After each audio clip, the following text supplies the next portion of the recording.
Now you think about it, so much of what is important in life takes place in the context of food. Celebrations of all sorts. You know, we've had 2 weddings in our family this year. Just wonderful for us, and both cases there was a big wedding feast. Big wedding feast. Aidan's was at a beautiful reception venue in Sydney, and Anna's wedding feast was at our winery, which some of you would have been there, I'm sure. Fantastic celebration. Food was important. We thought a lot about the food for both those occasions.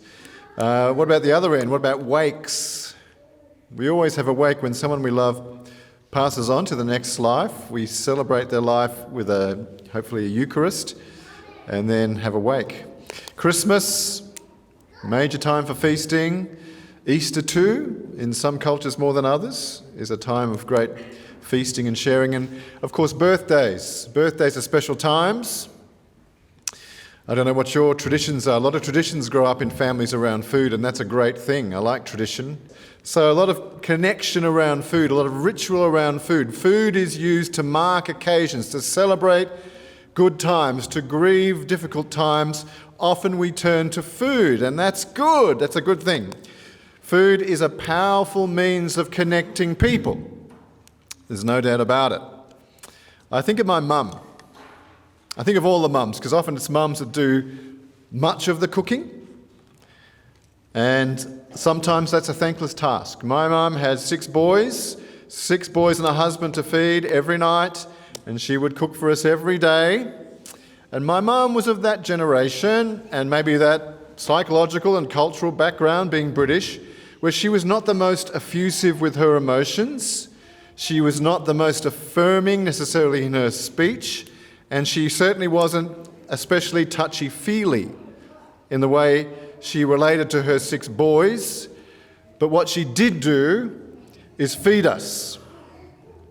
I reckon that my mum's love language, at least insofar as how she expressed love, was through how she fed people. And a highlight in my mum's love that you can taste was her puddings. Every night we would have we never call them dessert, we'd always call them pudding. It's a very English kind of thing. We have puddings every night, and there would be cakes that she would bake, there would be biscuits that she would make. That's how she expressed love. God bless your mum, thank you for that. It's a powerful communication. Now, I probably, if I had my time again, would have loved to have been my mum to have been more touchy-feely, because I'm a fairly touchy-feely sort of guy.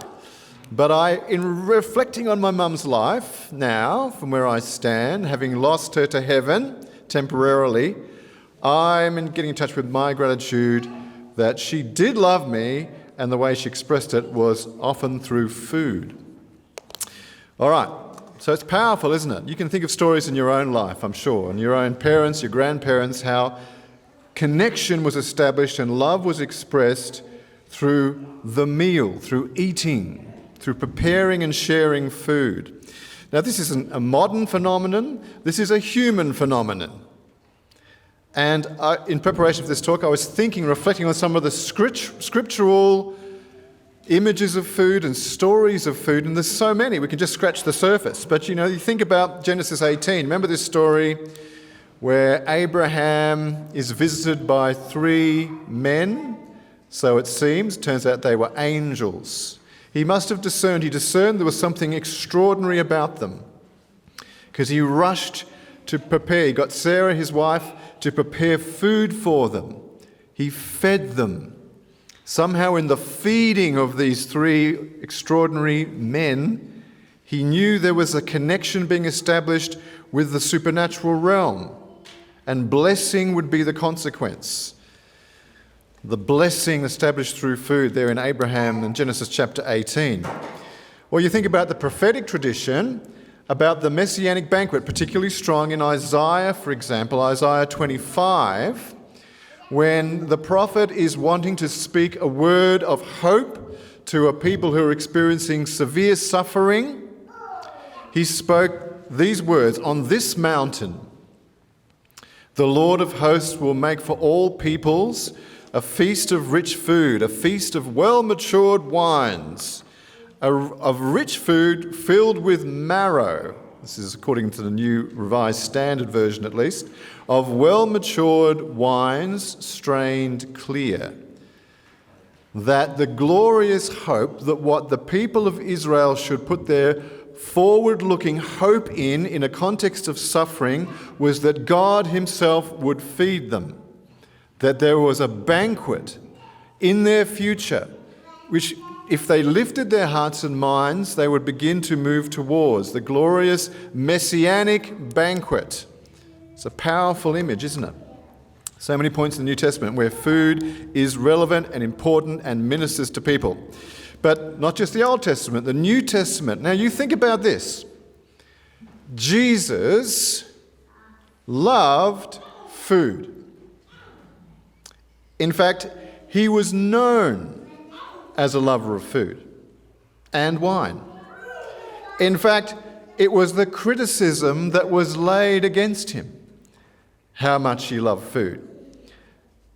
Remember the text, Matthew 11:19. It's also in Luke, where he compares himself to John the Baptist. He says, "John the Baptist came neither eating nor drinking, and you said he's possessed.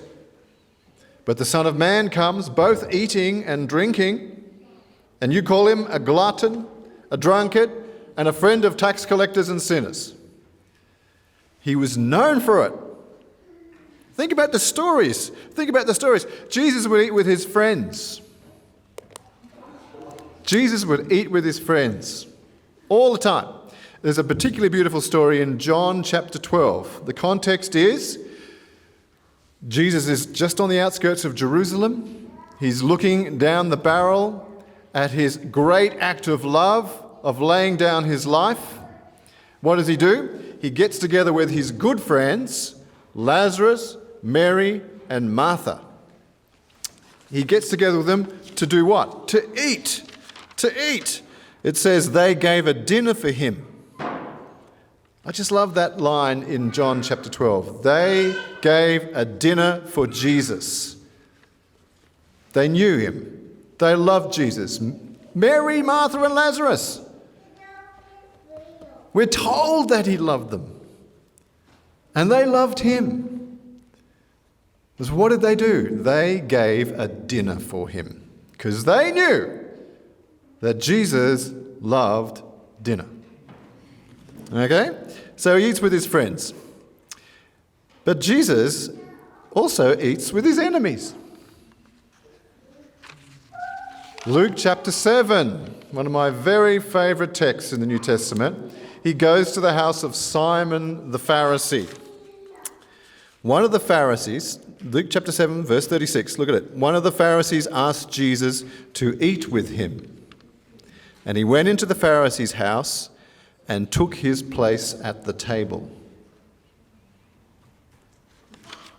Again in Luke 14, the same story. A Pharisee invites Jesus for dinner, and he willingly accepts the invitation. Or today's gospel, and from today's Mass, Zacchaeus, the arch tax collector, the senior tax collector. Jesus says to him, Zacchaeus, sees him up the tree, says, "Come down from the tree because I'm coming to your house." Why do you think he was going to Zacchaeus' house? Not to talk to him about tax collecting, to have a dinner, to have food together. So Jesus eats with all sorts of people. He eats with his friends, he eats with his enemies, and he eats with sinners like Zacchaeus the tax collector. Mark chapter 2 and its parallels in the other synoptic gospels. And as he sat at dinner in Levi's house, Levi we sometimes refer to as Matthew, many tax collectors and sinners were also sitting with Jesus and his disciples. For there were many who followed him. Many what? Tax collectors and sinners and prostitutes and all sorts of other unworthy types, broken, marginalized, sinful, publicly sinful individuals. What does Jesus do? He eats dinner with them and got in a lot of trouble about it, as we saw. Why do you eat with tax collectors and sinners? Was the clear, consistent rebuke of the Pharisees. The Pharisees weren't necessarily really bad guys. They were just very concerned about purity. They really wanted to get to God.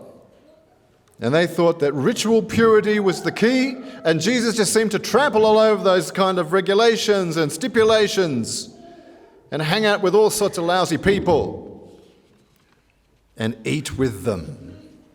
Share food from the same table. Share the same bread and wine.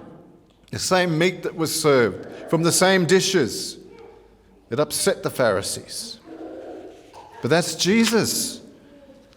That's what he does. That's what he does. Okay, think about food and wine in the ministry of Jesus in the context of the miraculous. What's your favourite miracle of Jesus? There's a half a chance it's got food or wine involved. I love John chapter 2. Mary, who also, I'm sure, loved a good dinner and is probably a very decent cook herself, organises Jesus at the wedding feast to do his first sign, the thing that was to reveal his glory, who he was. It was wine that was the key here.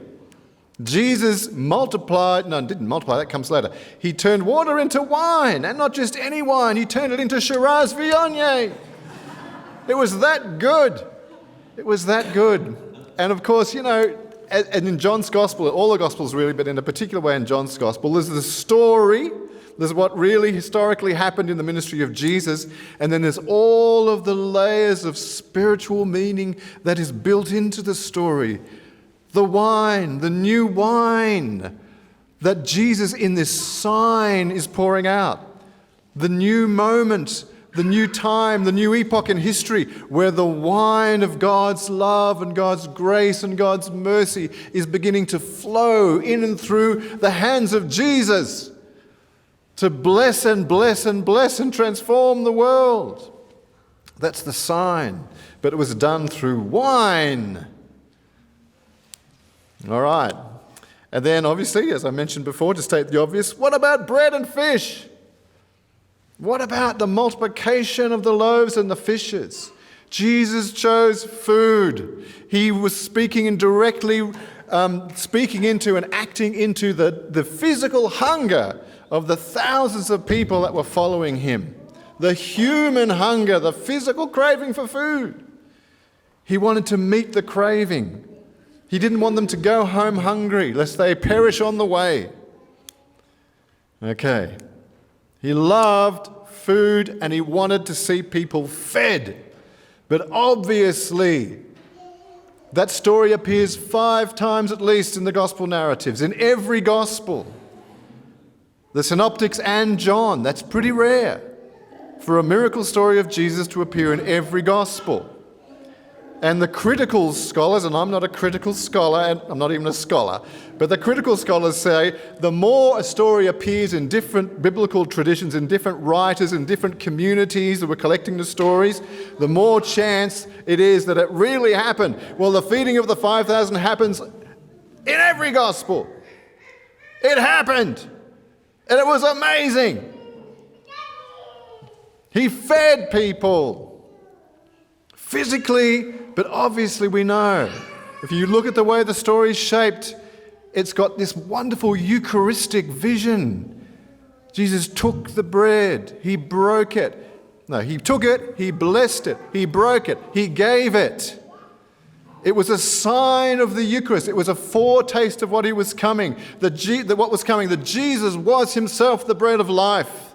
Broken, blessed, broken, shared, given for the life of the world. It was through food.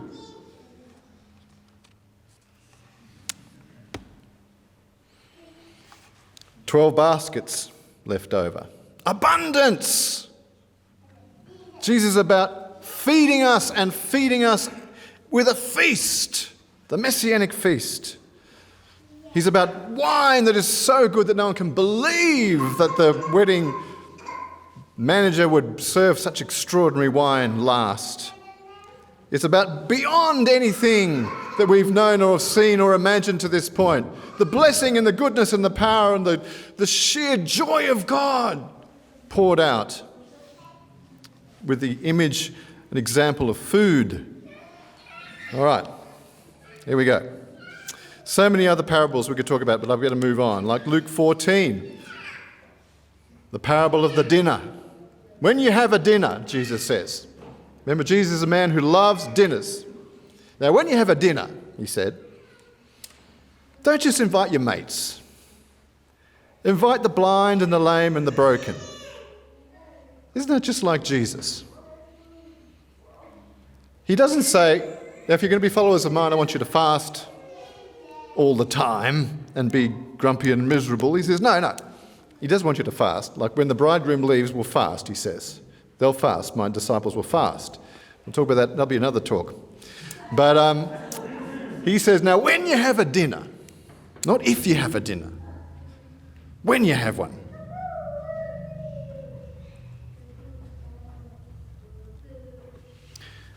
invite lots of people. Don't just invite those you're comfortable with, but it's when, not if, right? So have dinners. I think that's clear that Jesus is telling his disciples to have dinners. Okay. All right. Well, what about this? Jumping ahead slightly to Jesus in the book of Revelation. I always struggled slightly with this. The most beautiful text. Revelations 3:20. You'd be able to tell me what it is straight away, wouldn't you? Behold, I'm standing at the door knocking. If one of you hears me calling and opens the door, I will come in and what? Now, because I've got this kind of, kindergarten level mystical desire in me. Like, I love this idea of Jesus dwelling in me. I'm doing my best over 40 years to try and understand what on earth that means. And I thought, well, Jesus, why didn't you just say, if you hear me calling and you open the door, I will come and live in you. Because there's plenty of other places in the scripture where he talks about living in us, right? But he doesn't. Revelations 3:20 says, if you hear me knocking and you open the door, I will come in and what? Eat with you. I will eat with you and you with me. Isn't that interesting? This is the resurrection. This is the prophetic, transformed Jesus speaking to the mysterious John in Revelation. Actually, it's to the community of, which community is it? Who can tell me? It's not Laodicea, one of those communities. He's saying, if you hear me knocking, I'll come in. If you open the door, I'll come. And I'll eat with you. And you'll eat with me. So, even the risen Jesus, speaking prophetically to the communities of the first century, late first century, is telling them he wants to eat with them. It's interesting, isn't it?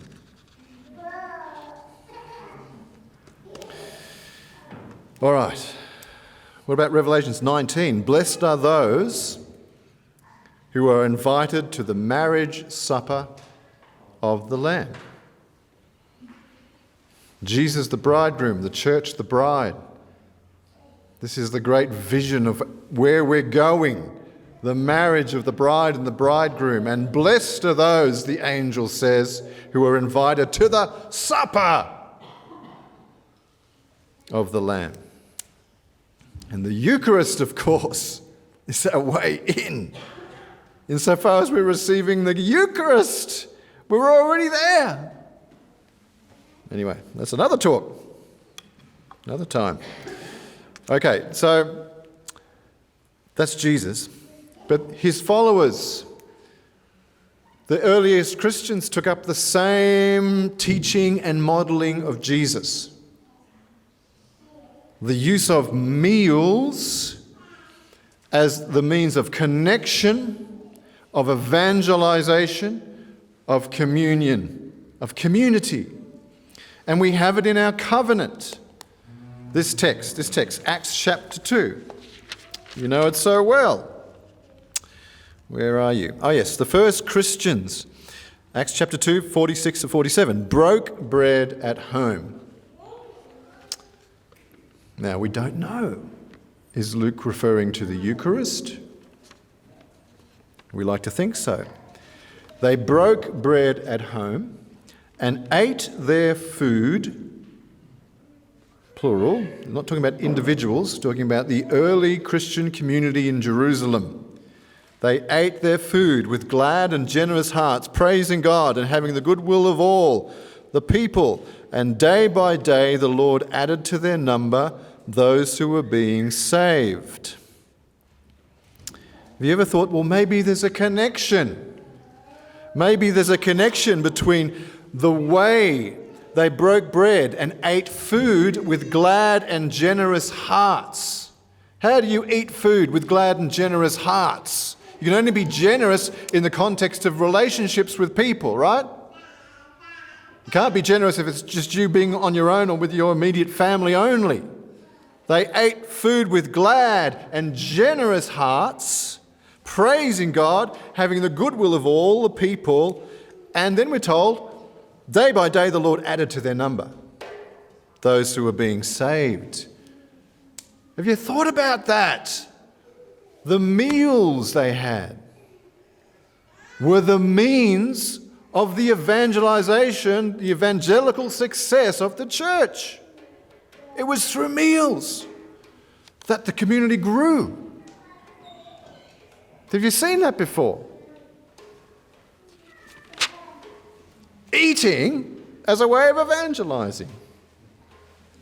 It's powerful, powerful. All right, let's keep going. All right, plenty of examples. Acts of the Apostle. Wonderful text. The letter to Diognetus, I think you say his name. Fascinating text. We don't know exactly when it was written, maybe 2nd century, maybe 3rd. I was reading it just this morning over breakfast. It was a beautiful, beautiful letter, a description of the early Christians. And it's got this cool line in it that they shared. Where is it? I thought I wrote it down, maybe I didn't. They shared their table, but not their marriage bed. It's a great line. It's a beautiful letter. It describes the Christians and their radical life. And it says they shared their table, but not their marriage bed. It was pointing out the ways in which Christians were different to the culture that surrounded them. They would not... Oh, it also says they would marry and have children like everyone else, but they wouldn't kill their children. Can you believe that? That's what it said. Infanticide was common in the 2nd and 3rd centuries and in Roman culture, but not amongst Christians. Not amongst Christians.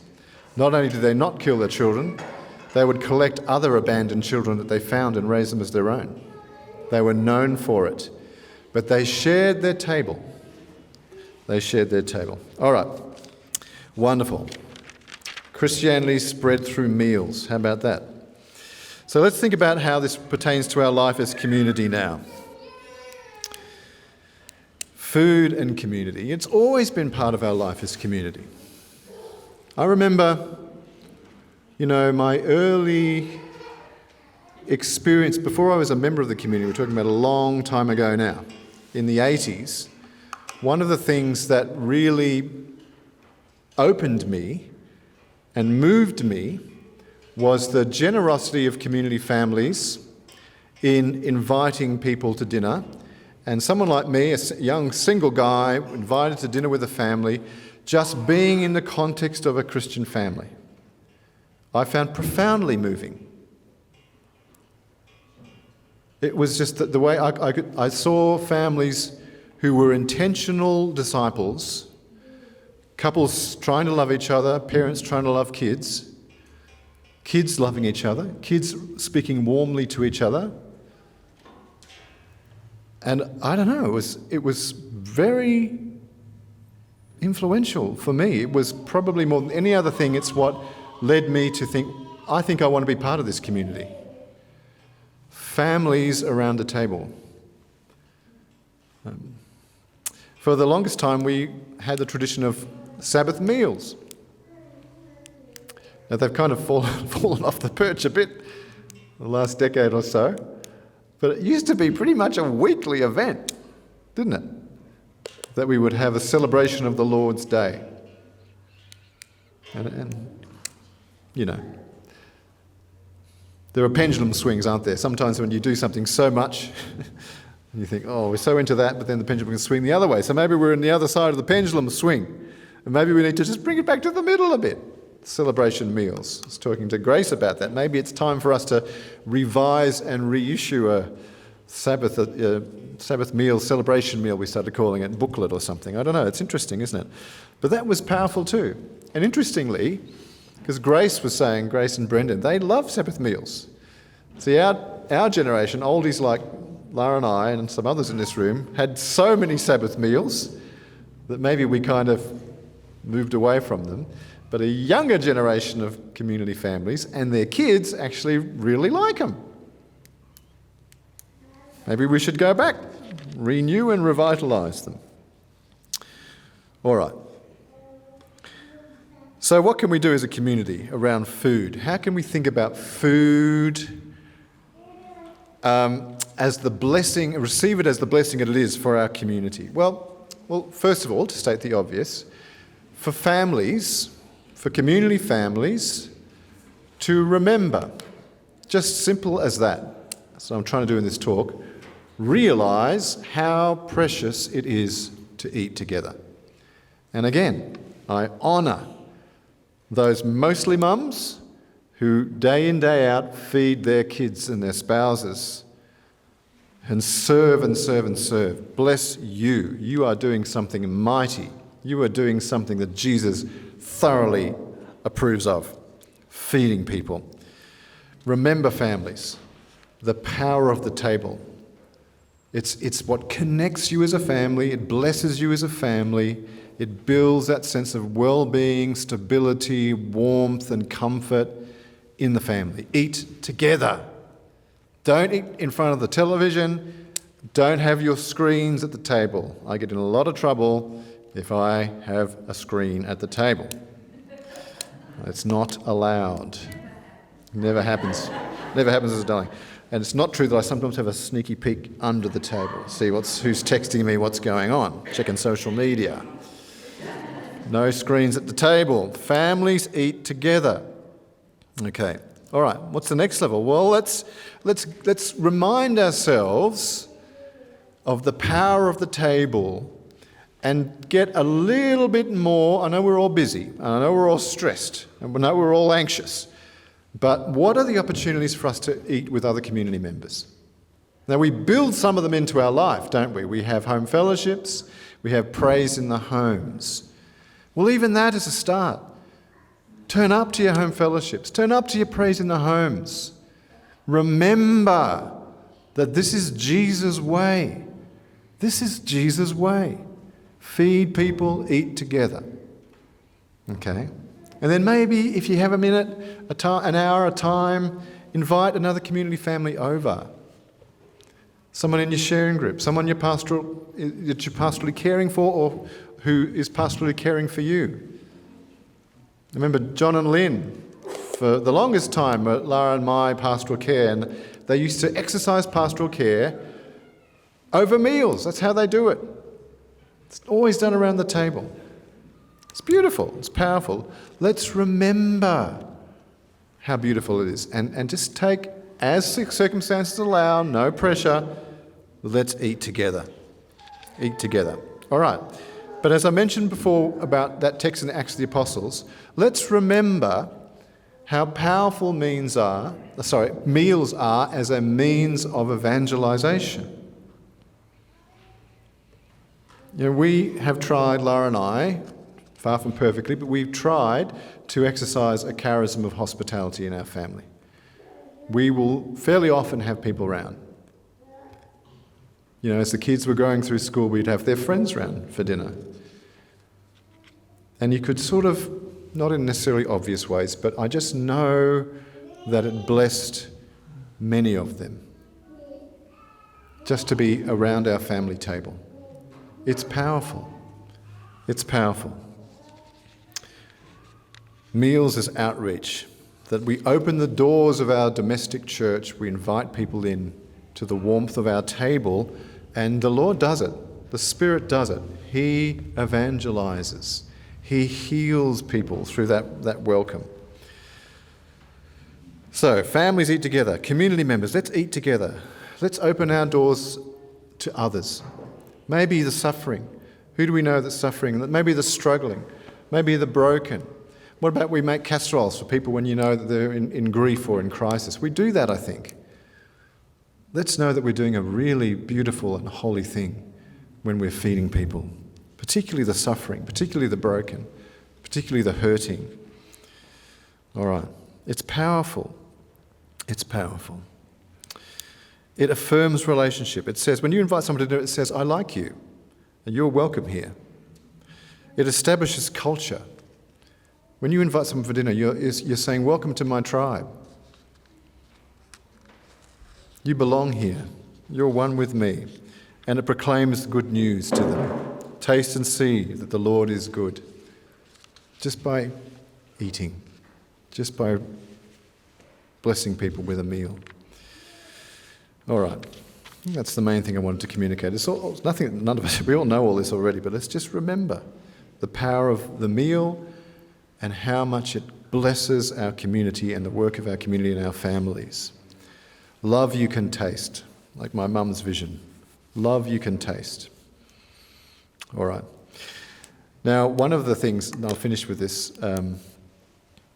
that I do around food is I make bread. I've become a baker. And I make sourdough, and I started doing it before COVID hit. A lot of people started during COVID and stopped, a few weeks later because it's hard to keep the discipline up. But I've been making bread now for about 4.5 years, I think it is. And it's a discipline. I have a starter. That is to say, it's called a mother, would you believe? Lives in the fridge, and I feed it regularly. It's a yeast culture, which I've captured. I actually captured it from the top of a fermenting vat of Shiraz Viognier, a natural ferment of Shiraz Viognier. And I keep this thing going in the fridge. I've kept it going for 4.5 years now, and I make bread every week. Every couple of days, really, I make bread. And I feed it to my family, and I feed it to myself, as you can see. That's why I have the physique and the figure that I do. I have a very curvaceous figure because of all the bread I eat. And there's nothing glamorous about it, It's a discipline, but I do it as an act of love for my family and for me, if I'm honest, because I love it. And for anyone that comes around for dinner, they usually have to eat my bread and say something nice about it. But I just like that as an image, I just make bread and I keep making it. Perry Healy makes pizzas. He's the pizza master. And I don't think he finds it a glamorous thing to do. He does it for our men's nights most years, not this year because we ran out of time. He's a pizza master. He feeds people pizza. My brother Stephen does the same. He's got a family tradition. I think it's pizzas on Sundays. I'm not sure. One day of the week they have Stephen's pizzas. It's a discipline. You feed people. You might find your own way, your own style, your own model. Find some way of blessing people. Anyway, what we've got to finish off today is my good friend Millsy, Therese Mills, has made 80 scones because we couldn't have a talk about the importance of food without having some. And I baked this morning 2 loaves of sourdough. Yeah. So what we'd like you to do to finish this little talk session after we do the announcements is to come over to the parish centre and have a scone and come and taste my bread that I make. Feel the love. I just want to say that it didn't turn out quite as well as I planned. It didn't rise as much. Your baker is never fully satisfied. But food is a blessing. It's the way of Jesus. It's the way of Jesus. I think, look at Mattia there. How many explosions has Mattia cooked and cooked and cooked for, including the one a couple of weeks ago? Thank you. Thank you. What a blessing. What a blessing you've been. Think of the great saints of our community like Rita Parker and Gert Fletcher. How many weekend evangelisation weekends did they cook and cook and cook for? Many people are alive in their faith today because they were fed on a camp by one of those great women. Is that not true? It's powerful. It's the way of Jesus. Feed people. Feed each other. All right, that'll do. Amen. Thank you.